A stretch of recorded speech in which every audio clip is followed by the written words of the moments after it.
Assalamualaikum warahmatullahi wabarakatuh. Selamat petang saudara, Warta Sumsel hadir menjumpai Anda untuk edisi hari ini, Senin 8 April 2019. Beragam informasi menarik seputar Sumatera Selatan segera kami ketengahkan ke hadapan Anda. Namun berikut kami hadirkan dua cuplikan warta utama hari ini. Polda Sumsel menggelar simulasi pengamanan tempat pemungutan suara jelang Pilkada serentak 2019.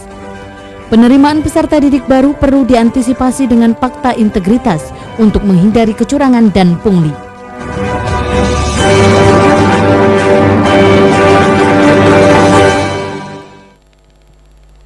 Bersama saya Anggi DJ, inilah Warta Sumsel selengkapnya.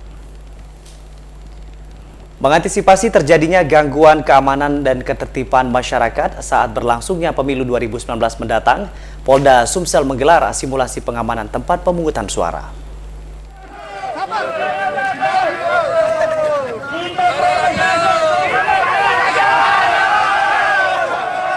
Mengantisipasi keamanan sebelum, saat, dan setelah berlangsungnya pemilihan legislatif dan presiden, Polda Sumatera Selatan menggelar simulasi pengamanan tempat pemungutan suara. Irjen Polisi Zulkarnain Adi Negara selaku Kapolda Sumatera Selatan menjelaskan pihaknya berupaya secara maksimal mencegah terjadinya gangguan keamanan dan ketertiban masyarakat mulai dari proses persiapan logistik pemilu, masa kampanye, pemungutan suara, proses penghitungan suara, penetapan dan pelantikan pemenang pemilu. Ini kan hanya simulasi, ya paling cuma sekitar 350 orang ya, tetapi dihadiri oleh seluruh Kasat Sabara Polres ya. Jadi mereka nanti akan melakukan pelatihan juga di setiap Polres mereka mengadop apa yang kita sudah lakukan. Saya paham bahwa Polres-Polres pun sudah melakukan pelatihan-pelatihan ini, termasuk pelatihan Sispam Kota, misalnya ada bentuk ancaman gangguan pengerusakan kantor KPU atau mungkin Bawaslu. Nah itu bagaimana langkah-langkah kita sudah kita. Ketua Komisi Pemilihan Umum Sumatera Selatan, Kelly Mariana mengatakan dengan melihat kekuatan personil jajaran kepolisian daerah Sumatera Selatan ini, dirinya optimis pemilihan umum pada tahun 2019 akan berjalan kondusif. Walaupun ada beberapa kekurangan, itu biasalah, namanya simulasi kan, untuk karena itu bukan tugasnya kepolisian untuk misalnya denah untuk TPS, itu nggak apa-apa lah kalau simulasi, tapi untuk pengamanan saya rasa sudah sangat maksimal. Kepolisian sudah menyiapkan pengamanan dari tingkat bawah sekali, dari tingkat TPS, kemudian TPS vertikal sampai ke KPU provinsi. Kapolda dan Ketua Komisi Pemilihan Umum mengajak agar masyarakat Sumatera Selatan mendatangi TPS dan memberikan hak pilih pada masing-masing calon legislatif maupun calon presiden. Romiko, TVRI Sumatera Selatan melaporkan. Komisi Pemilihan Umum Kota Lubuk Linggau melakukan penyortiran dan pelipatan surat suara tahun 2019 yang melibatkan 200 warga dan anak panti asuhan.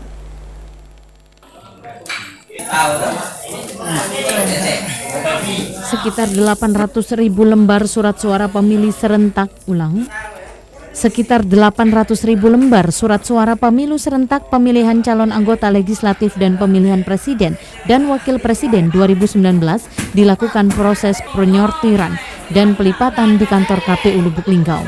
Dalam proses penyortiran dan pelipatan ini melibatkan 200 orang warga sekitar, termasuk puluhan anak panti asuhan. Upah yang didapat dari penyortiran dan pelipatan surat suara pemilu menjadi berkah dan rezeki musiman bagi warga, khususnya anak-anak panti asuhan. Para anak panti asuhan mengaku senang dengan dilibatkannya mereka dalam kegiatan ini, mengingat uang yang diperoleh digunakan untuk keperluan sekolah, serta sebagian lagi dapat ditabung. Baru 3 hari setelah. Dari mana dek? Panti mana? Dari panti Siti Odija. Siti Odija. Tidak, menggulung. Mampu. 5 dus. Ini ada yang merencanakan taman ada yang kuliah. Jadi Nak ditabung untuk beli mesin ya? Mesin jahit.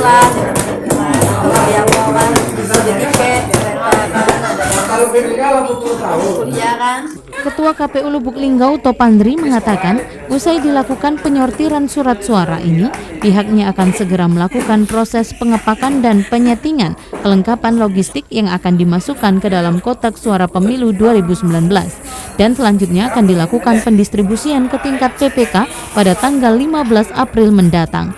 Dari Kota Lubuk Linggau, Ferry Setiawan, TVRI Sumsel melaporkan.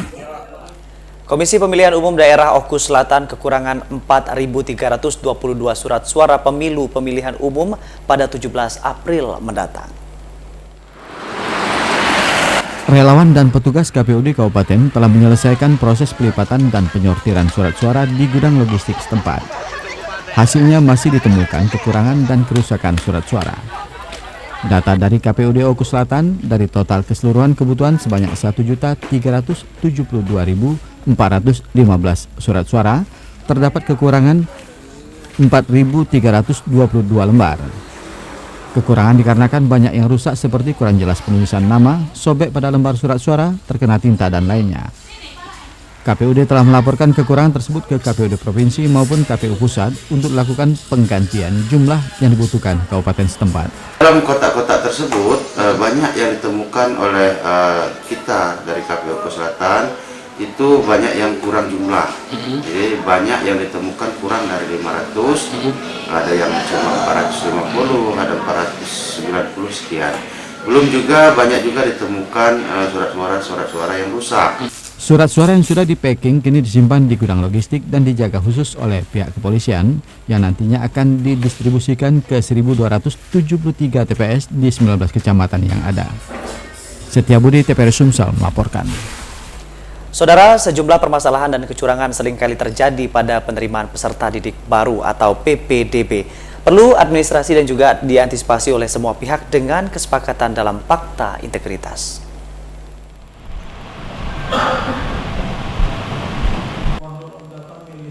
Setiap kali memasuki masa penerimaan peserta didik baru (PPDB), seringkali diliputi sejumlah persoalan yang dikeluhkan masyarakat.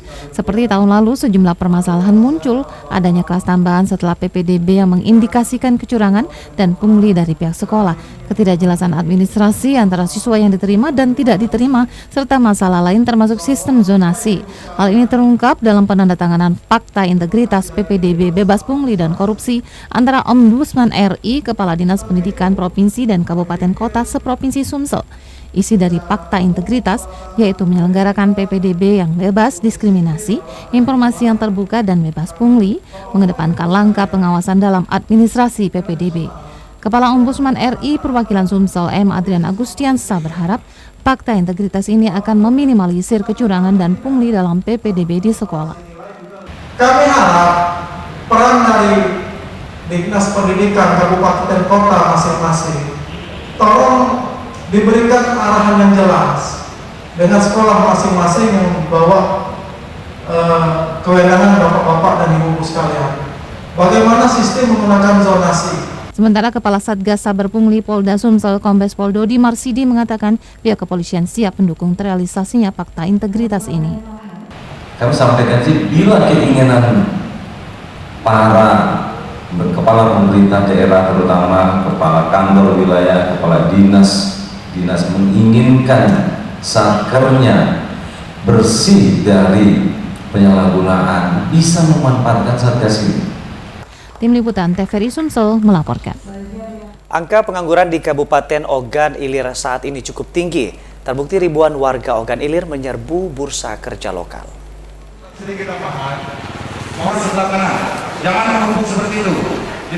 Ribuan warga Ogan Ilir menyerbu bursa kerja lokal yang hanya khusus diperuntukkan bagi warga Ogan Ilir. Bursa kerja ini tidak menerima calon pekerja di luar Ogan Ilir dan menerima beragam pegawai dari latar belakang pendidikan SMU sampai S2. Program bursa kerja lokal yang diadakan pemerintah Kabupaten Ogan Ilir melalui Dinas Tenaga Kerja dan Transmigrasi merangkul sejumlah perusahaan yang ada di Bumi Caram Seguguk. Untuk gelombang pertama, hanya 12 perusahaan yang menyatakan siap menerima rekrutmen pegawai yang selanjutnya bila calon pegawai tersebut lulus tes, mereka akan bekerja di dalam negeri dan di luar negeri, tergantung keperluan perusahaan. Selama ini bursa kerja yang ada di Ogan Ilir ini semuanya tertutup. Dalam artian masyarakat tidak banyak tahu perusahaan mana yang buka dan perusahaan mana yang menerima pekerja. Dan juga masyarakat tidak banyak tahu perusahaan mana yang ada di Ogan Ilir ini mempertemukan antara penyedia kerja dengan pencari kerja. Tercatat bursa kerja lokal ini berhasil menyedot para pencari kerja sebanyak 1.265 orang untuk selanjutnya diseleksi kembali. Bursa kerja ini diharapkan akan mengurangi kemiskinan dan pengangguran serta tingkat kejahatan di Ogan Ilir. Yudi Gromiko, TVRI Sumsel melaporkan dari Ogan Ilir. Saudara, Warta Sumsel akan segera kembali setelah jeda pariwara berikut ini.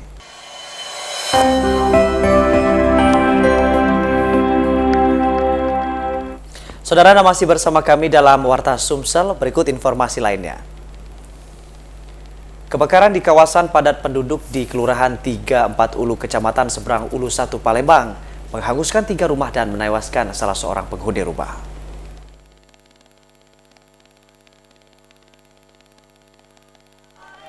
Kebakaran ini diduga korsleting arus pendek listrik. 3 rumah di kawasan padat penduduk ludes terbakar. Dari kejadian ini, seorang pemilik rumah terjebak di kobaran api dan ditemukan tewas. Dari keterangan warga sekitar, api berasal dari rumah Firman yang terlihat percikan api di atas atap rumah. Angin yang kencang membuat kobaran api terus membesar. Firman, pemilik rumah, sempat berusaha memadamkan api di rumahnya. Namun api terus membesar membuat dirinya terjebak dan tidak menemukan jalan keluar untuk menyelamatkan diri. Firman pun tewas dalam musibah ini. Lokasi yang sempit membuat 3 unit mobil dinas pemadam kebakaran kesulitan menjangkau lokasi. Jadi kebakaran sekitar jam 7-an. Itu katanya ada korban jiwa, Pak? Ada korban jiwa, yang punya rumah, almarhum. Ya. Itu dalam kondisi cuman tadi posisinya? Terbakar, duduk di dalam kamar mandi. Yang aman kita ketahui Kak, itu tuh apa Kak penyebabnya? Kak? Belum kita tahu. Dugaan sementara. Soalnya pada saat kejadian kati kalau di rumah. Itu kondisinya. Pas kita tahu itulah api itulah besar. Kepolisian Polsek Seberang Ulu 1 Palembang masih menyelidiki terjadinya kebakaran. Jeffrey Aliansyah, TVRI Sumsel melaporkan dari Palembang. 2 pelaku perampokan disertai pembunuhan terhadap seorang sopir taksi online, Sofyan, warga Palembang, dituntut jaksa dengan hukuman mati. 2 terdakwa Acuanda dan Ridwan, pelaku perampokan disertai pembunuhan terhadap sopir taksi online bernama Sofyan, Oktober lalu menjalani sidang tuntutan dari Jaksa Penuntut Umum Kejati Sumsel di Pengadilan Negeri Palembang. Di persidangannya dihadiri pihak keluarga korban. Majelis Hakim Abu Hanafiyah, Jaksa Penuntut Umum Muhammad Sofyan menyatakan para terdakwa Acuanda dan Ridwan terbukti bersalah melanggar pasal 340 ayat 1 junto pasal 55 ayat 1 KUHP secara berencana, bersama-sama melakukan pembunuhan terhadap korbannya. Tidak ada yang meringankan para pelaku dan kedua terdakwa dituntut hukuman mati. Sementara orang tua korban Ki Agus Haji Roni mengucapkan sangat bersyukur atas tuntutan jaksa. Ini bisa menjadi contoh bagi orang lain agar tidak melakukan perbuatan yang sama. Itu sudah maksimal itu memang sudah mohon kita niat.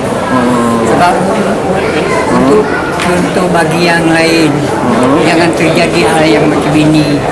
Kalau semua tidak dihukum berat, bagi yang lain itu sekadar hukumnya sekian.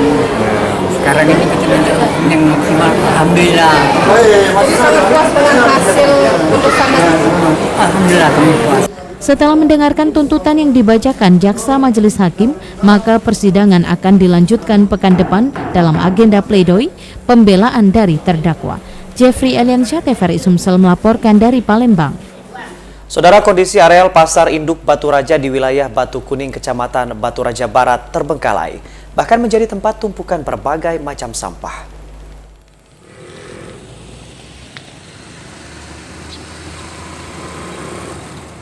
Tumpukan sampah yang memenuhi sebagian badan jalan masuk ke areal pasar induk Batu Raja.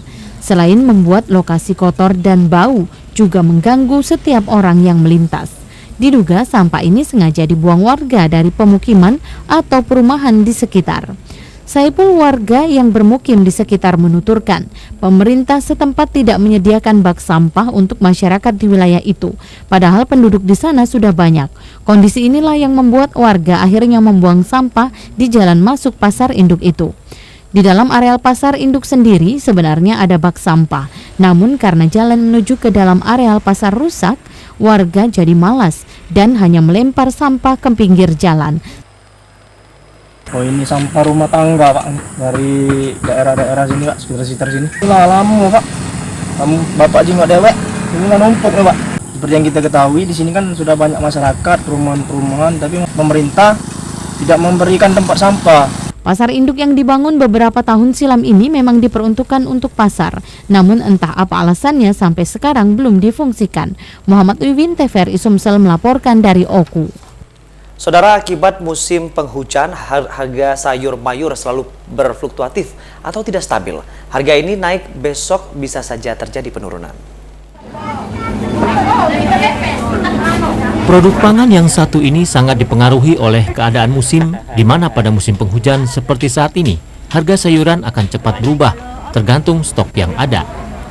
Sriyati, salah satu penjual sayuran di pasar tradisional Ashar, Kenten Laut, Banyuasin, menuturkan, berbagai jenis sayuran seperti sawi, bayam, kol, dan lain sebagainya selalu mengalami perubahan harga. Jika hari ini stok banyak, maka harga sayuran akan mengalami penurunan. Namun jika barang di pasaran sedikit, maka harga akan naik. Namun jika harga naik, harga sayuran ini tidak terlalu tinggi, yaitu masih di kisaran 1.000 hingga 2.000 rupiah. Harga cabai hari ini 20.000. Cabai hijau atau cabai? Cabai ini 20 sama. Cabai rawit ya? Cabai merah juga 20? Sama. Kamu ya, 1 kilo ya? Berarti turun atau naik? Turun. Kadang turun, kadang naik. Nggak tentu, kadang turun, kadang naik. Naik turun. Musim, pengaruh musim enggak? Hah? Hujan ini, hujan terus ini enggak? Hujan terus itu ya kadang-kadang nggak tentu. Iya ya? Bawang naik, bawang. Bawang naik. Bawang 40, ini 28, kadang 25. Pada musim penghujan, para pedagang sayur tidak terlalu banyak mengambil stok karena takut tidak laku terjual, karena takut busuk jika terkena air hujan. Wijaya Kusumati, Meliputan, TVRI Sumsel melaporkan. Saudara, budaya gotong royong dapat dipertahankan karena ini merupakan tradisi yang dapat dilakukan semua orang, menjalani kebersamaan dalam menyelesaikan pekerjaan. Apa mau dikumpulin tarik? Kebersamaan dengan bergotong royong ini terlihat dilakukan warga Jalan Letnan Harun Sohar di lingkungan RT 28 dan RW 10 Kelurahan Kebun Bunga, Kecamatan Sukarami. Antusias warga bergotong royong membersihkan got-got, gorong-gorong, serta selokan di lingkungan tempat tinggal. Sudirman selaku Ketua RT 28 mengatakan kegiatan gotong royong ini sudah menjadi tradisi yang dilakukan setiap tahun, tetapi baru tahun ini terlaksana, terutama jelang bulan suci Ramadan. Gotong royong ini melibatkan 203 kepala keluarga dengan mengerjakan pembuatan got sepanjang 270 meter secara permanen. Ini satu RT aja Pak, RT 28 aja. Ini Jalan Tanjung Api-Api, Lorong Dakota Pak, RT 28 RW 10. Ya harapan saya nanti ke depan ya apa, air ini bisa lancar Pak. Lancar kan, jadi nggak turun ke bawah Pak. Kayak kemarin kan Pak, turun ke bawah ke Pak, warga ada yang kebanjiran gitu Pak. Jadi adanya sharing ini Pak, jadi air bisa lancar Pak. Haja Widarti selaku warga menyambut baik kegiatan gotong royong dan warga bahu-membahu membersihkan saluran air, apalagi saat ini musim hujan, dapat membersihkan selokan air sehingga tidak mampet untuk mencegah terjadinya banjir. Supaya kita itu satu, jadi mereka ikut bergotong royong, tenaga, tapi ada tenaga inti yang memang kita berikan untuk istilahnya apa salary itu, tenaga lah. Muslimin Umar, TVRI Sumsel melaporkan. Saudara, Warta Sumsel akan segera kembali setelah jeda pariwara berikut.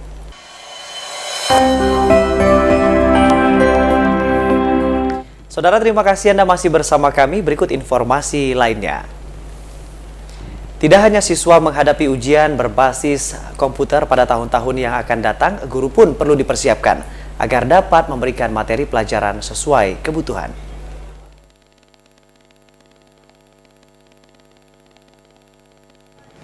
Soal ujian nasional dari tahun ke tahun terus mengalami perkembangan sehingga siswa perlu meningkatkan kemampuan dalam mata pelajaran.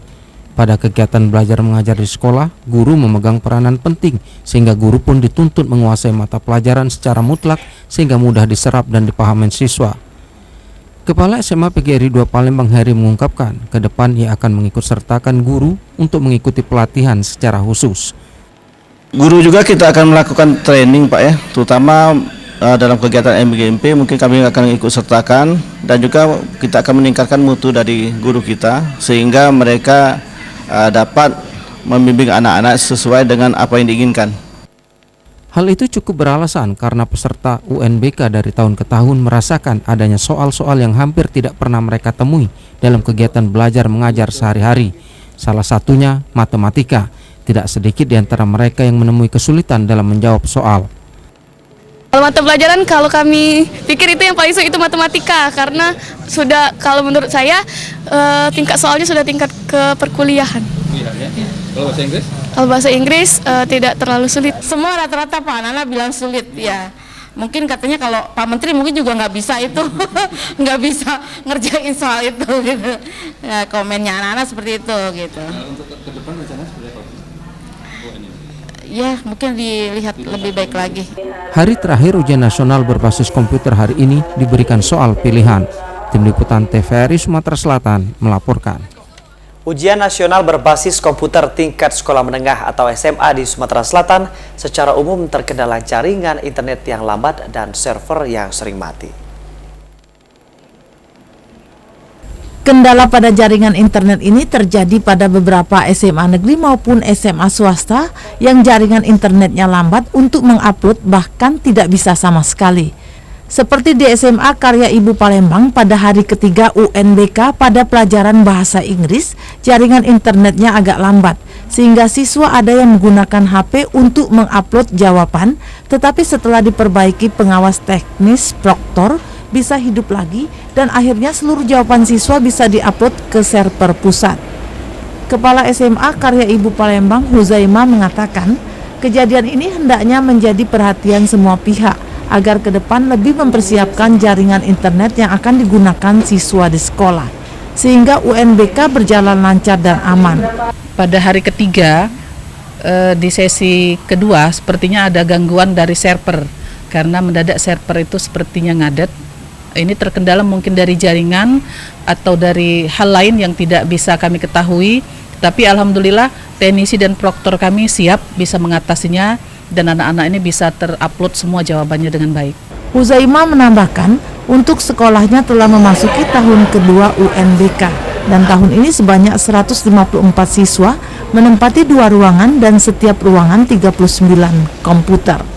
Pelaksanaan hanya 2 sesi karena peralatan komputer yang dimiliki cukup banyak dan dalam kondisi baik. Untuk tahun 2020 mendatang, pihaknya akan mempersiapkan komputer dan jaringan internet secara maksimal. Tim Liputan TVRI Sumatera Selatan melaporkan. Saudara, kelulusan siswa memang ditentukan dari sekolah, namun tetap mengacu kepada kriteria kelulusan.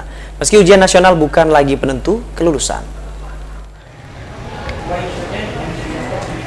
Penilaian kelulusan siswa dilihat mulai dari absensi selama proses belajar mengajar dan mengikuti seluruh pelajaran baik USBN maupun UNBK, dan apabila satu pelajaran tertinggal maka siswa tetap tinggal dan mengulang kembali pelajaran atau tidak lulus. Kepala SMA PGRI 1 Palembang Zulkarnain mengatakan, meski UNBK bukan penentu kelulusan, namun siswa tetap wajib mengikuti dan ini juga menjadi pemetaan untuk melihat standar pendidikan di sekolah tersebut. Menyinggung UNBK selama 4 hari pelaksanaan, pada hari kedua ada gangguan listrik, namun pihak sekolah siap mengatasinya. Kelulusan ini memang diserahkan kepada pihak sekolah dengan kriteria yang pertama, masalah absen siswa, itu memang siswa harus mengikuti proses belajar mengajar sesuai dengan ketentuan. Kemudian selain absensi siswa, yang kedua yaitu siswa harus mengikuti seluruh mata pelajaran yang di USBN-kan.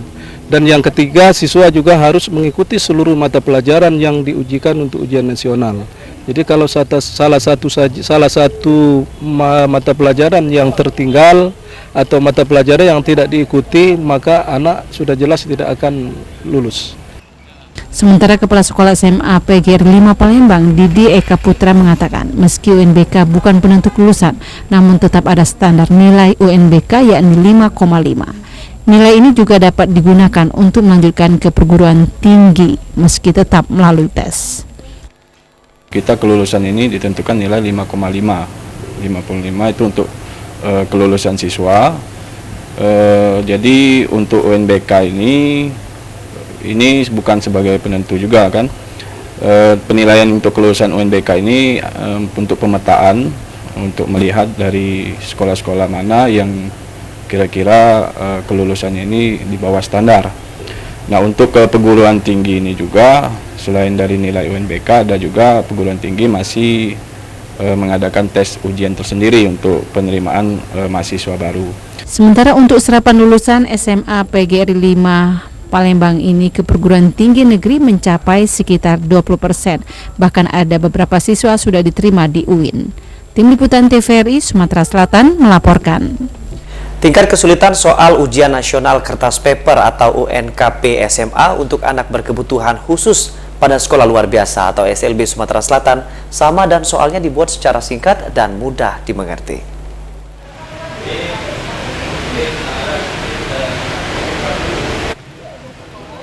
Untuk tingkat SMA LB Sesumsel masih menggunakan ujian nasional kertas paper UNKP karena siswanya belum diajarkan dengan menggunakan komputer.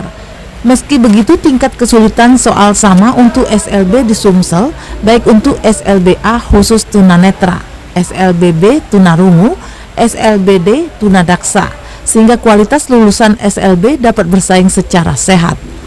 Diakui Kepala SMA LBB Karya Ibu Palembang Supitaria, untuk siswanya dengan keterbatasan pendengaran tidak mengalami kesulitan dalam menjawab soal UNKP karena siswanya telah dibekali berbagai pelajaran yang akan diujikan. Untuk tahun ini soal SMA untuk anak berkebutuhan khusus SLB dibuat khusus dan singkat sehingga mudah dimengerti. Untuk soal yang UNKP itu seluruh sama ya, sesumsel ya. Sesumsel itu khususnya untuk yang jurusan ABDE ya. A itu yang mana tunanetra, B tunarungu, D tunadaksa dan E itu tunalaras. Tingkat kesulitannya mungkin kalau ujian UNKP dengan US mungkin anak itu ya lebih sulit di UNKP ya, karena kalau UNKP itu dia kan soal langsung dari pusat. Supitaria berharap ke depan siswa SLB ini dapat menggunakan komputer untuk ujian nasionalnya sehingga kualitas siswa lebih terjamin dan sejak sekarang akan diberikan pelajaran tentang komputer serta bagaimana cara sistem UNBK itu mulai dari cara mendownload soal, menjawab sampai mengupload jawaban ke server pusat. Tim Liputan TVRI Sumatera Selatan melaporkan. Saudara, menghadapi era industri 4.0, perguruan tinggi berlomba-lomba untuk mencetak lulusan yang handal dan mampu beradaptasi di era serba digital saat ini. Di era industri 4.0, masyarakat dituntut mampu beradaptasi dengan perkembangan teknologi yang begitu cepat. Terlebih utama kepada lulusan perguruan tinggi.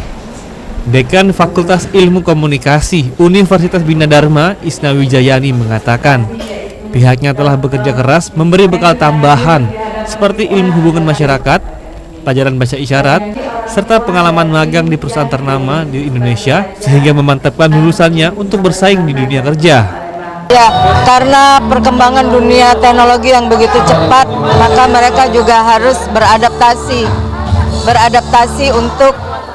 untuk memotivasi dirinya bisa bersaing dengan bangsa-bangsa di dunia.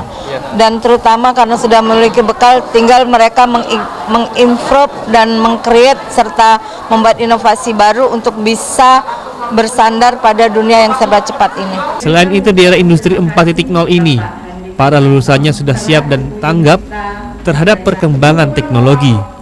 Para lulusannya dihimbau agar terus membuka wawasan dan terus mengembangkan diri sesuai dengan potensi yang dimiliki sehingga menjadi pribadi yang berkarakter dan berguna bagi bangsa di masa depan. Tim Liputan TVRI Sumsel melaporkan. Saudara, setidaknya 3.000 kaum hawa di Provinsi Sumatera Selatan tengah mempersiapkan diri untuk ikut serta dalam senam gembira pada peringatan Hari Kartini tahun 2019. pemerintah Provinsi Sumsel bersama tim penggerak PKK serta dinas instansi 10 April nanti akan menggelar senam gembira di halaman Geria Agung Palembang. Pada senam gembira ini melibatkan 3.000 peserta yang keseluruhannya kaum Hawa.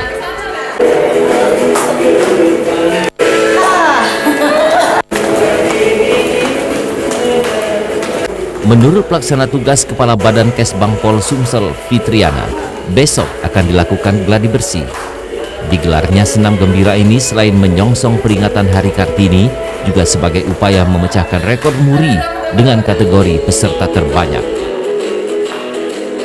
Acara ini adalah dalam rangka mendukung program kerja daripada Dharma Wanita Persatuan Provinsi Sumatera Selatan bekerjasama dengan tim penggerak PKK Provinsi Sumatera Selatan dengan tema 1000 wanita berkebaya. Tapi dalam pelaksanaannya sejauh ini tidak hanya 1000 karena banyak sekali organisasi-organisasi wanita yang ingin ikut serta ikut berpartisipasi dalam rangka memperingati Hari Kartini ini. Yang tadi semula direncanakan di halaman kantor Gubernur Sumatera Selatan karena banyaknya peminat dan animo peserta dari berbagai macam organisasi wanita, akhirnya acara ini dipindahkan di Geria Agung Palembang. Kegiatan senam gembira yang melibatkan seluruh kaum Hawa dari berbagai organisasi dan dinas instansi baru kali pertama dilakukan di Provinsi Sumatera Selatan bahkan di Indonesia. Nantinya kegiatan ini akan dicatat di Museum Rekor Indonesia atau MURI sebagai kegiatan yang bersejarah. Dalam gerakan ini bukan saja peserta dituntut rapi dan teratur dalam gerakan, tetapi juga akan membentuk konfigurasi sesuai petunjuk saat gladi bersih besok. Husin Ali, TVRI Sumsel melaporkan dari Palembang. Saudara, berikut kami hadirkan segmen olahraga.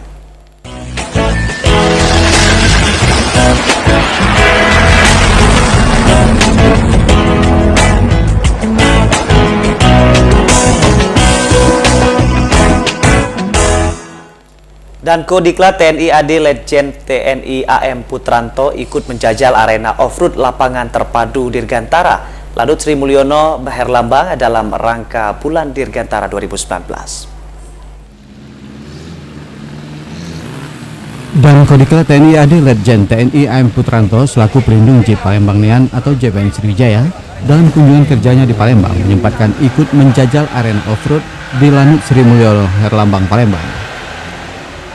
Kegiatan ini salah satu rangkaian persiapan Kejurda Off-Road yang diikuti 250 peserta dengan 130 mobil komunitas JPN Sriwijaya. Pan Off-Road ini menurut Letjen TNI AM Putranto salah satu bentuk silaturahim yang diakui ikatan dari komunitas off-road ini cukup kuat. Pangdam 2 Sriwijaya Majen TNI Irwan memberikan peluang kepada komunitas off-road JPN Sriwijaya untuk memanfaatkan arena off-road ini sebagai tempat latihan.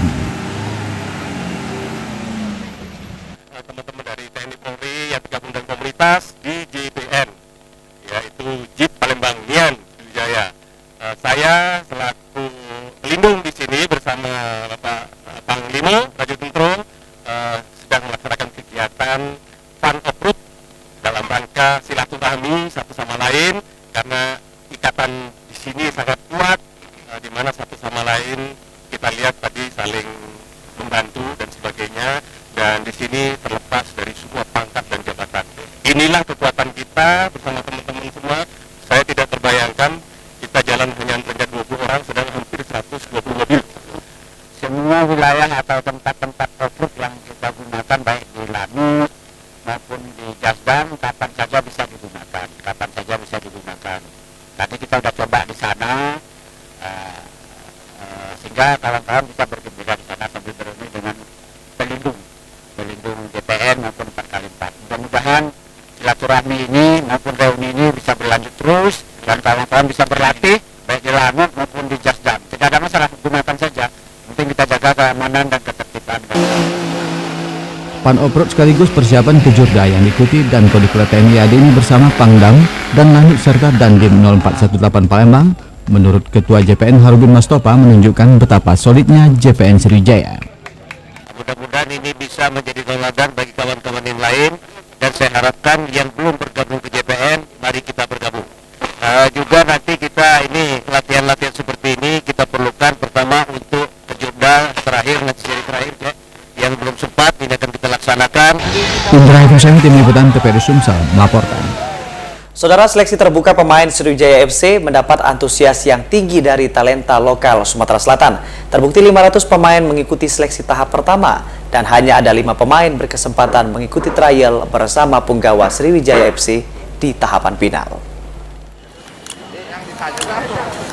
Ratusan peserta mengikuti seleksi terbuka pemain Sriwijaya FC yang digelar di Stadion Bumi Sriwijaya Palembang. Di hari pertama dari 500 dipilih 50 pemain terbaik mengikuti seleksi lanjutan. Kemudian disaring 22 pemain pada tahap 3. Di tahap final, 5 pemain terpilih yang memenuhi kriteria berkesempatan mengikuti trial bersama punggawa Sriwijaya FC. Seleksi dipimpin langsung pelatih Kasar Tadi dan asisten pelatih Hartono Ruslan, pelatih kiper Ferry Rotin Sulu dan jajaran official. Menurut pelatih, kriteria pemain tentu harus memiliki kemampuan dan pengalaman mumpuni tanpa melihat usia pemain selagi masih di bawah 35 tahun. Saya lihat teknik, skill, pengalaman kita udah pasti tahu gitu. Ya, yang kita cari itu kriterianya. Punya teknik bagus, skill bagus, kayaknya punya pengalaman. Kalau dari 500 yang ikut di hari ini seperti apa progres secara umumnya? Ya, progres secara umum ya kebanyakan dari 500 itu ini ya banyak yang belum menguasai teknik dasar-dasar sepak bola. Peserta berasal dari hampir seluruh kabupaten kota di Sumatera Selatan, baik dari sekolah sepak bola, mahasiswa, dan latar belakang lainnya. Seleksi ini untuk memberikan kesempatan bagi talenta lokal Sumatera Selatan bergabung menjadi skuad Laskar Wongkito jelang bergulirnya kompetisi Liga 2 musim 2019. Romiko, TVRI Sumatera Selatan melaporkan. Pengkot Taekwondo Indonesia Palembang sedang mencari ketua umum yang baru untuk periode 2009-2022. 3 kandidat akan bersaing memperebutkan posisi ketua umum.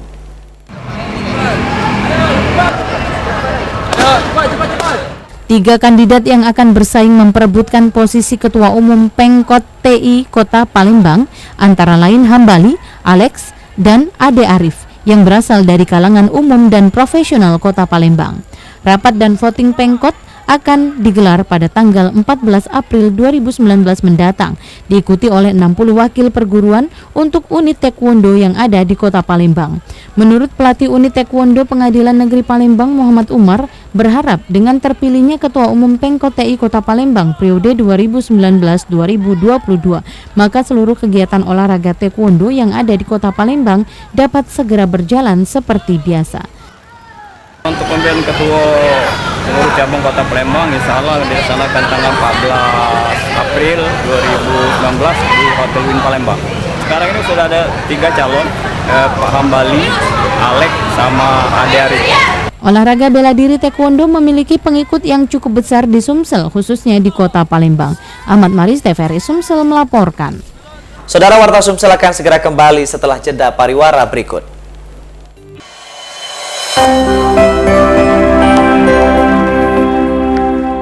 Saudara, terima kasih Anda masih bersama kami. Berikut informasi lainnya.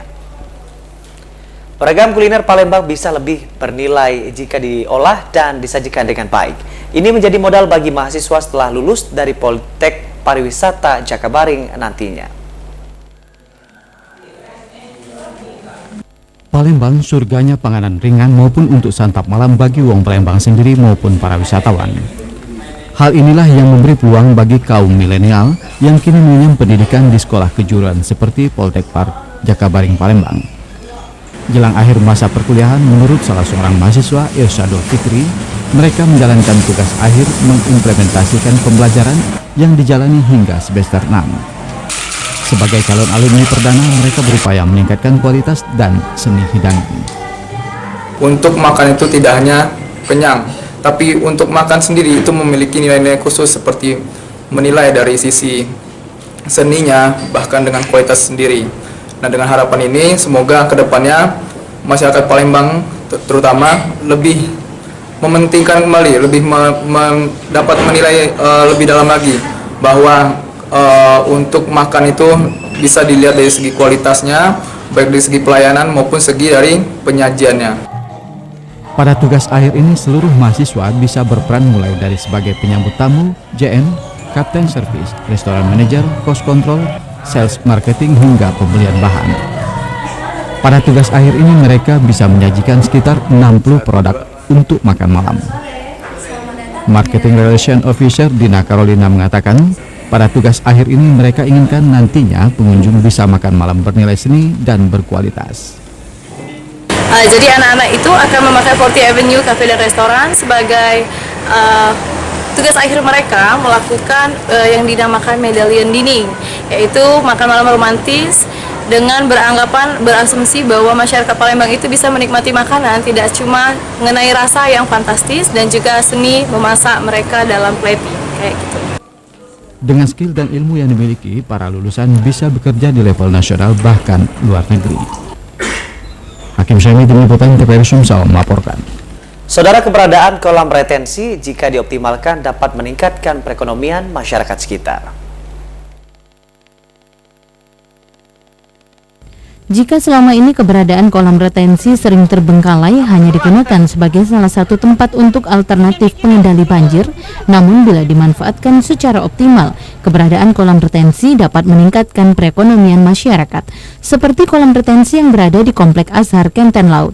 Di kolam ini kini sudah dilengkapi dengan berbagai jenis hiburan, seperti adanya bebek air dan dipercantik dengan fasilitas pemancingan. Bahkan setiap tahun rencananya akan rutin diadakan perlombaan memancing sebagai hiburan dan menyalurkan hobi, serta menjalin tali silaturahmi. Salah seorang tokoh masyarakat Banyu Asin, Ahmad Yamin, mengapresiasi warga yang memanfaatkan kolam retensi untuk tambahan penghasilan. Pelaksanaan lomba memancing gratis ini adalah yang pertama menjalin kebersamaan di antara masyarakat, kekompakan, dan juga sebagai hiburan masyarakat, karena kolam retensi ini selama ini tidak terurus, bahkan banyak sampah dan banyak rumput.